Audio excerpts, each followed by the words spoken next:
Social media is one of the more important ways to get your message out into the world. But it's more than just an announcement system or a bulletin board. Social media is a way of storytelling and weaving a narrative about your church and your community. Some of the things that you can do with social media as a church is talk about your community members, interview them, see their lives, see how they interact with one another, talk about the activities that they're holding in the church, talk about all of the good things that you're doing as a church organization, whether you're feeding the hungry, having a church picnic, or running Vacation Bible School.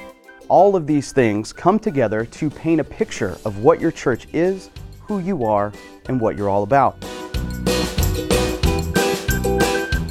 You should be participating in as many social networks as you can based on the target demographics that you have. You might be trying to reach the youth in your community. If so, you should consider platforms like Instagram, Snapchat, and Facebook. If you're trying to reach a more adult crowd, you might try things like Facebook groups, LinkedIn groups, or Twitter. You could also use an amalgamation of all of these networks to reach as far-ranging as possible.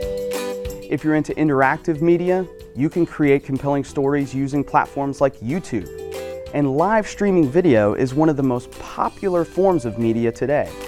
Try experimenting with things like Facebook Live, YouTube Live, and Twitch.tv. All of these allow you to give a behind-the-scenes look of what's going on in your community, whether that's the service itself, an event that's happening in a local school, or something like a food drive, a charity auction, or anything else that might give a little bit of an idea as to the good outreach things that you're doing inside of the community as a whole. Social media is a lot more than just a mouthpiece for announcing what you had for breakfast or where you're going to be doing a certain thing at a certain time. It's about making sure that everybody understands your message. Again, we want to go beyond the physical doors of our church and reach out into the sanctuary of the digital world. So, if you haven't gotten started with social media yet, now is the time to start. And we've got lots of tools to help you do that right here. So we hope you'll join us as we get started with this digital fellowship initiative.